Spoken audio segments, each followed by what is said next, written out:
Class identity can be a very specific 15 marker. So if you look on page 2 of your orange books, so your core orange books on page 2, you'll see that's the exam specification. That's the list the exam board give us. And you'll see it's got examples of the influence of socialization on identity. So there's identity, personal and social. Class, so gender, which we've done. So you could learn a hegemonic, and a ladette. Class, ethnicity and nationality. So the exam board can specifically ask you how you learn a gender, a class, an ethnic identity or a national identity, which is why I model these exam questions for you, and it's why they're given particular pages. So the class identity left you a space on page 50. No, I've left you a space on page 49. So this needs to go on page 49 for me. And I'm going to structure for you exactly how I would do it as a 15. I don't have the item to reference because class identity has never come up before, but this is the structure we'd use. And what this requires you to understand is the difference between a new working class identity, a traditional working class identity, and a middle class identity. So what are the norms and values associated with them? So I start with one agent of socialization that teaches a new working class identity.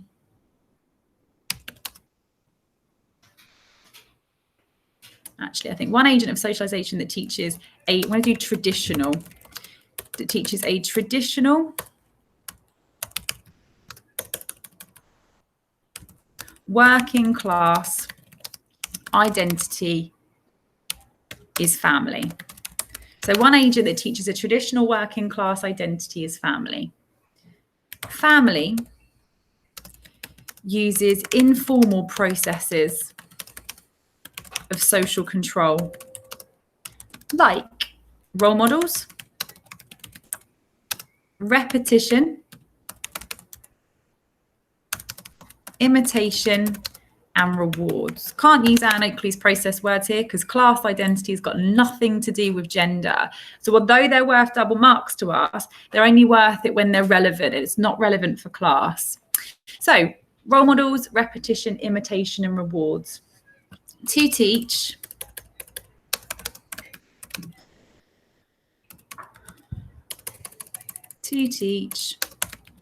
norms like you do manual labor and you value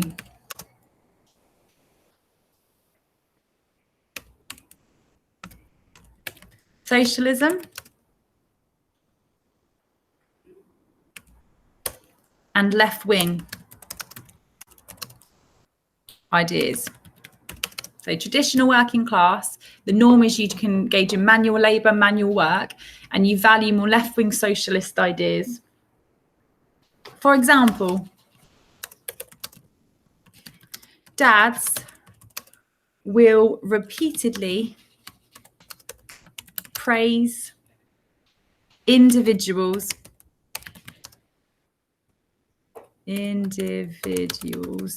who do, in commas, real work.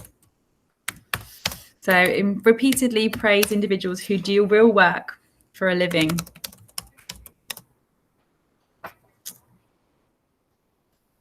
And criticize individuals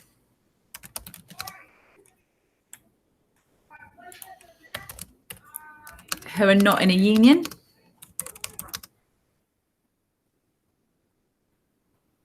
Criticize individuals who are not in a union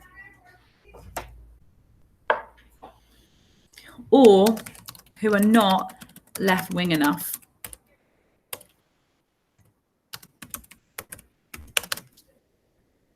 This teaches a traditional working class identity. This teaches a traditional working class identity. with norms like you engage in manual labour and vote labour. The traditional working class value manual labour, and they value quite left-wing and only voting for Labour parties. A second agent of socialisation that teaches a new working class identity is media. So the traditional working class are influenced by family and work. Their identities are very much tied into the manual labours that they do, to very union or the collective, or lots of solidarity and togetherness. So a second agent of socialisation that teaches a new working class identity. So the new working class are influenced by media. And media use informal processes of social control to teach new working class values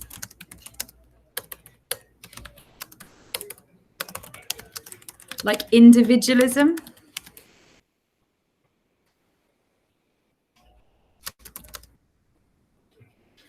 they teach new working class values like individualism. So media use informal processes to teach new working class identities with values like individualism,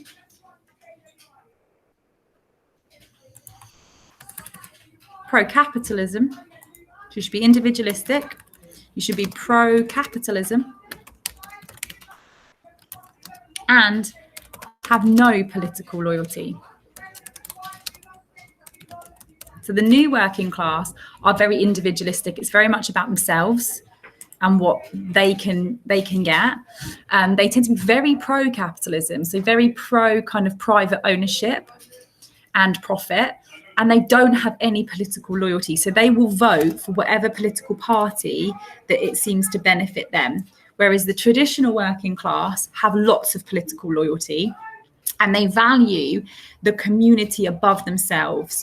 So they would be very much about, the collective or the group. And as I say, they do a lot of political loyalty to left-wing parties.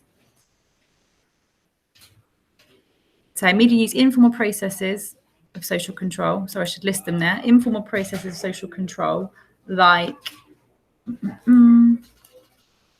repetition,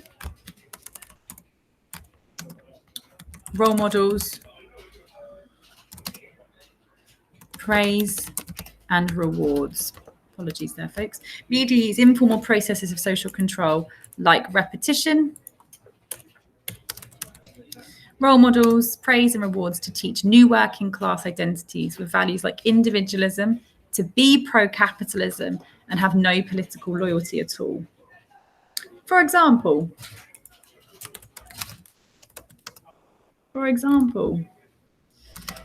they will imitate. For example, they will imitate role models, or they will imitate celebrities who were once working class. So they will imitate celebrities who were once working class. They will imitate celebrities who were once working class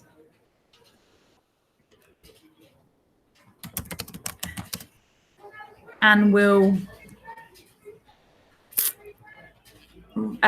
copy their values of consumption and only voting for who benefits you as an individual. So, for example, I'm not going to name Alan Sugar, but a really key thing within the the new working class is they will imitate role models within that were once working class, so that were a very working class to begin with, but are now really, I mean, probably higher than upper middle. So they will imitate Alan Sugar and his idea that actually you should be pro-capitalism, you should be privatized, you should be pro-private ownership, you should be very much about consumption, and you should only vote for who benefits you. Now, interestingly, that obviously does benefit Alan Sugar if you're pro-capitalism, because he obviously owns lots of kind of corporations, but they will copy those values of being pro-capitalism and actually only vote for whoever benefits you. Interestingly, though, obviously it benefits somebody who is owns large industry to have kind of a lower tax bracket, but it doesn't actually benefit working class people if the top earners aren't paying a good chunk of tax. But anyway.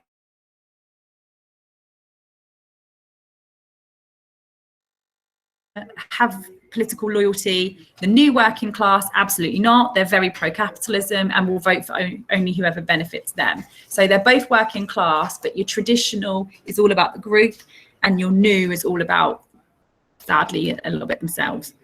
Third agent of socialization, third agent of socialization that teaches a middle class identity is family. So I know I'm repeating the agent. It doesn't matter so much here, because as I say, what's more important is, do you know the norms and values of the traditional working class? Socialism, manual labour, the group. Do you know the values of the new working class? So basically individualism, capitalism. And do you know the values and norms of the middle class is what's key. So third agent of socialization that teaches a middle class identity is family. And family will use both formal and informal processes like criticism, negative sanctions, direct instruction, and not direct instruction. We don't really exclude in family, I would hope not. So like criticism, negative sanctions, and direct instructions. To teach. Serves me right for being a bit lazy. And direct instructions. To teach a middle class identity that values education above all else. For example, if a child does not complete their homework,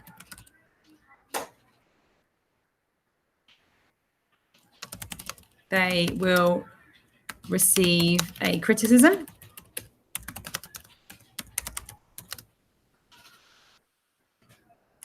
Oops. If they haven't done their homework, they'll receive a criticism. Why haven't you? That's not an excuse.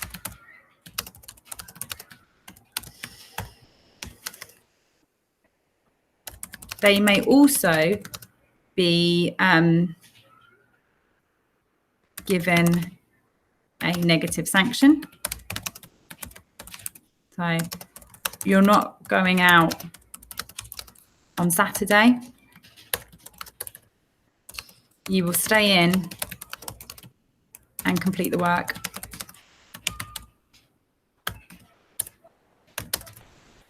This teaches the child a middle class identity